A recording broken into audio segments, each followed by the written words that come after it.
What's up? This is Ty, and if you don't know who I am, I help adults find play and a playful mindset through movement. Now, I want to talk about play, period. This is a little difficult for me because I have to go back into why and how play actually saved my life. And it's a testimony into how important it is for adults to have play. And I don't mean play like, oh, I'm gonna go play and be silly and be stupid, like that's not what I mean. I mean, it can be, but that's not what I mean. So let me just start the story before I go into the clinical researchy side because it's easier, right? All right. So you ever feel like a failed project more than a person, or you feel like you're not, you're just surviving? And you thought maybe it's okay to just be surviving. I mean, on paper, it's fine, right? You got a house, or not even a house, but you got some place to stay, you got food, you got water. And sometimes our families even tell us that that's all we need. So that I'm here to tell you that that is not all you need. And play is just as vital for you as water, food, and a home. Because if food fuels your cells, then play repairs your nervous system. And that's part of your body, just like those other things. So let me get right into it. I grew up, I had a good childhood. Like, for someone who didn't have her parents, I had a good childhood. My sister and my brother in law raised me, and they did a great job. Um, it still was hard, though. It still was hard to know that, like, my dad didn't want me, and I met him, he still didn't want me. My mom passed away. Like, it was just when I was little, so it was real hard to just kind of grasp that. I had to find these adult, I don't know, emotions and coping mechanisms way early in my life. And so I think that was a big part of why, as an adult, I started feeling, I grew up feeling very crusty, I like to call it, like rigid, stiff. The only time I really felt good is when no one was home and I would dance. I would dance my butt off. Like, I would dance, and I still dance today, and I love it. It's like, you, if you know me, you know, right?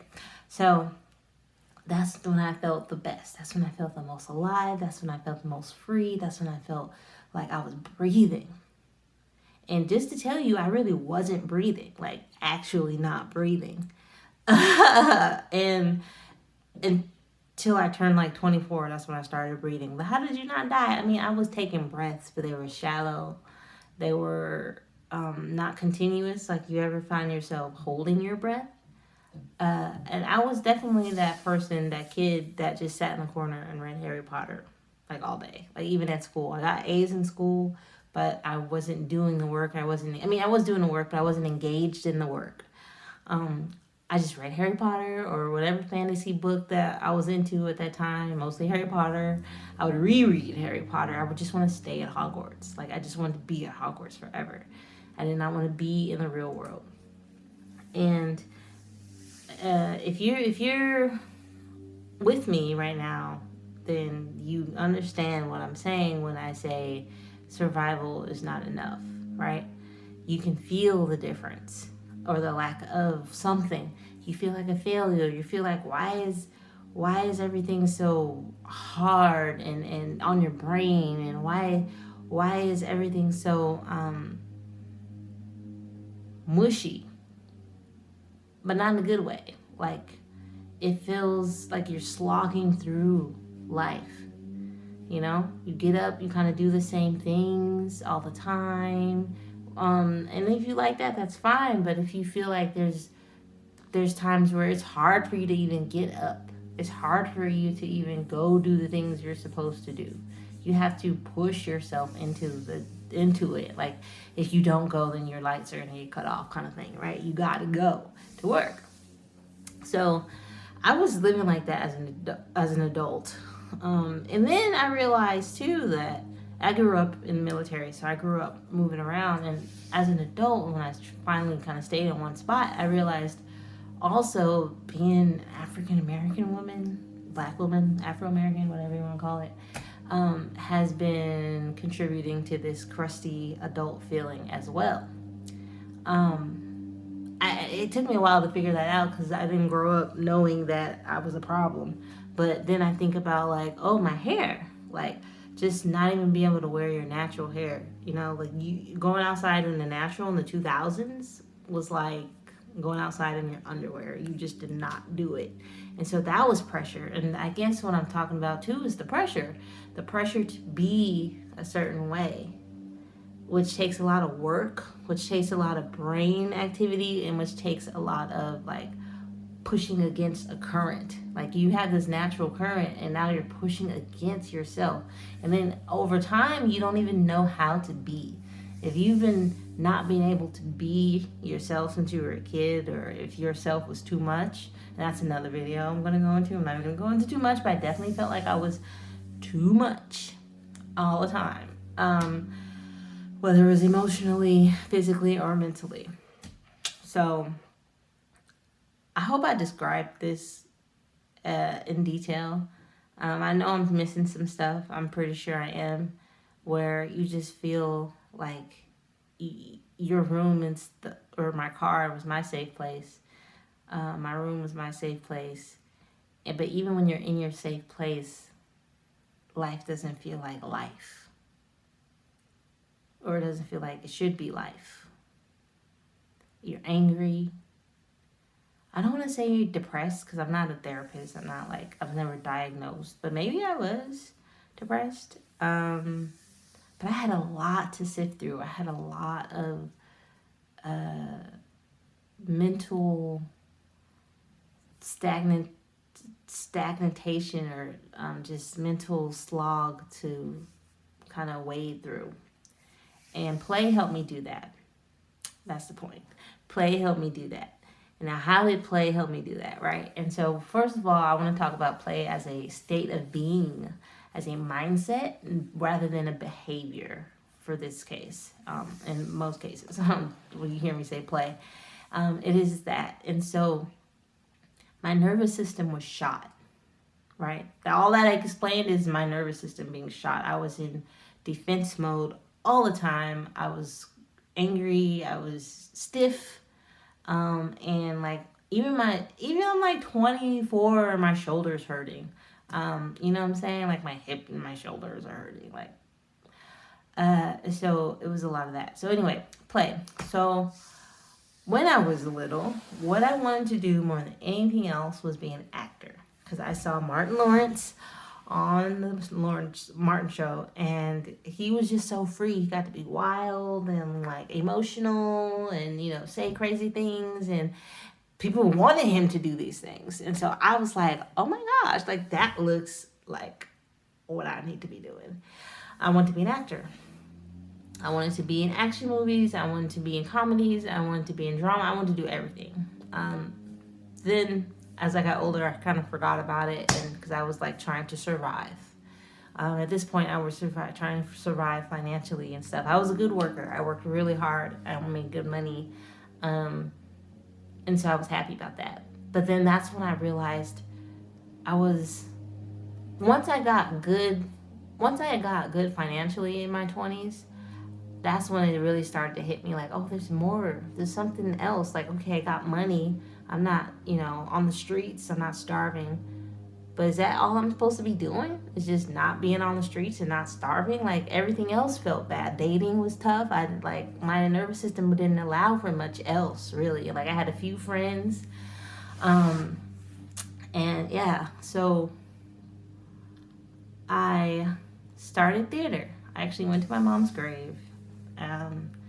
And asked her what I should do. I was telling her all this. I was like, I don't know what to do. And she was like, go get a theater degree. And I had flunked out of college before that because I was like, didn't know what to do. I was like, oh, I don't know what to do. I'll do this class. I don't know. And then I eventually just flunked out. So my mom was like, go to school for theater. And I didn't even know that you could get a theater degree. No one told me that. I didn't even know that was a thing. If I would have known, I probably would have done it. But I didn't. And so I'm glad you told me that, because I got back into college. That was its own journey. Retaking all these classes that I had flunked out of. And she was right. That's what I needed. Because I was a natural actor. Am a natural actor. And like, I always thought I wanted to be an actor so I could be someone else. Because, like I said, I wanted to escape. I wanted to be in Hogwarts all the time. Now, if I'm an actor, I can be in Hogwarts, right? I got to be in real life. I can be in Hogwarts.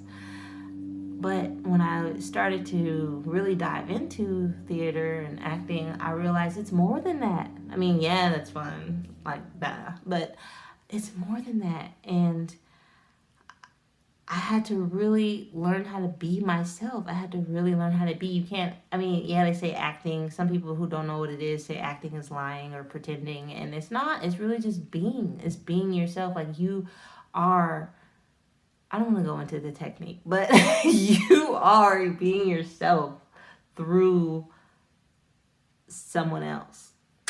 Okay, let's just leave it at that. But I had to learn how to be myself first before I could even be on stage. And I had to regulate my nervous system to even allow myself to channel being a character, or even allowing myself to be on stage with lights and people and things like that. You need a stable nervous system. And so I was getting the tools for this. And I remember one time my acting coach, she had us do, not my coach, my professor, she had me do this exercise where we were walking around the room. And it was like, all right, just walk around the room. So we're walking. And then she's like, all right, walk like you want to be seen. And I start, like, and then afterwards, she's like, why can't you just walk normally and be seen? Why do you have to go like this and perform and be like cheese and all that? And that really stuck with me as a way to, like, when I feel myself not being myself, like, remember to just walk. And so I'm learning all these things, and I'm going to share them with you. I'm not going to go through every single thing I've learned. But the point is, it helped me be more open and loose. And that's who I've always been. I've always been this kind of silly person, but I didn't allow it to come out. Or I felt like I was surviving, so I don't have time for it to come out.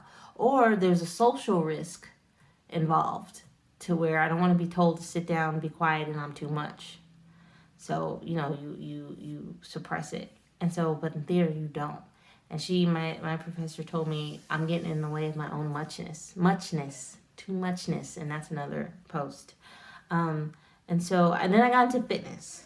On this journey, I got into fitness because I needed like a side job. And I was like, oh, I get to pay to do this stuff that I'm doing in theater anyway. Like, that's great. So I was like, cool, I get paid to work out. But it turned into another thing where I'm like, wow, I'm really helping people. This is great. I like service. I've always liked service. So, like, I felt good about that.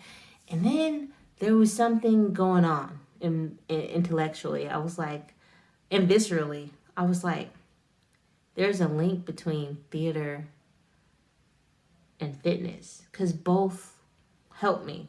And not fitness because I got into shape, but I was a Zumba instructor. That was my first fitness job, was a Zumba instructor. And I had just gone through a really bad breakup. And it was like my first breakup. And really like my last bad breakup. Because after that, I don't really care. After I broke up with somebody, I was like, I don't really care. Because this one was just so bad. Like, I really didn't care. Okay. But this one I was depressed. I was depressed for about a year. I got fired from jobs. I couldn't keep a job. I was just like, oh, like my face was melting. And so, if he sees this, he's going to know who he is. But, I started teaching Zumba classes, and it gave me something else to focus on. And and Zumba's like happy, right? And I got to dance again. Remember I told you back when I was little, when I was a teenager even, my best times were when I was at home by myself dancing. And then I got to recreate that with Zumba because I'd be like coming up with all this choreography for all these songs and getting ready for classes and stuff. And that was fun. And I would just, and it's sweat and endorphins and all that, and I'm having a good time. And then I'm sharing it with people and they're having a good time. And then the energy is just magical. And so I was like, there's something about this energy that we're creating together and the energy in the theater. And it's all play. It's all play. It's play. It's play. It took me so long to figure that out. I was like, what is this? It's like, and then even not even just like the happy rah rah part, but even the somatic stuff, the movement stuff, the inner energy that flows within you and stuff and like that. You'll see me post things that have to do with somatic and breathing. I learned how to breathe in the theater through play. I learned how to breathe. It took me 3 years to learn how to breathe. All these professors were trying to teach me how to breathe, and I really couldn't get it. And one professor took the play out of everything, and I'll tell you that story. This is getting long, so I don't want to go into it, but she took the play out of everything, and my nervous system was even worse in her class. Like, it was crazy, and I really wasn't breathing. And I can feel it right now. I'm like, oh. So, right, if you feel like that all the time, like, play really saved my life because I was no longer surviving anymore. I was not just surviving. I wasn't just focused on, even animals don't just survive. They play. I mean, yeah, they don't want to get eaten, or yeah, they got to go find something to eat, but they're playing. An animal without play, I couldn't imagine it because they're instinctively doing it. It's a primal thing. It's a primal part of our DNA, of our biology, of our brain, of our bodies, of ourselves, of our behavior, and we neglect it because we live in a culture that trains us to neglect it. We're trained to neglect play, even as children, even as babies. Sometimes you see people trying to put people in a box, put a baby in a box, make sure they do this right and do this right and do this right, have these milestones when they're supposed to, and and then the kid, and then the kid, and then the teenager, and then the adult, and then you're crusty, stiff, and you don't know what the heck play is. And when you try to play, it feels risky and scary, and you stop, and you don't know what to do. You feel like a failure. And then you forget about play, and you're like, why do I feel like this? Why do I feel like this? Because you're not even thinking about play. Play's not even an option for you. It's not even on the radar until someone like me comes and suggests it. But there's not a lot of people like me, so I have to keep doing this over and over again, and I'm more than happy to. And that's how play saved my life. I hope I illustrated it well. I'll probably make another video to make sure I hit all the spots that I missed.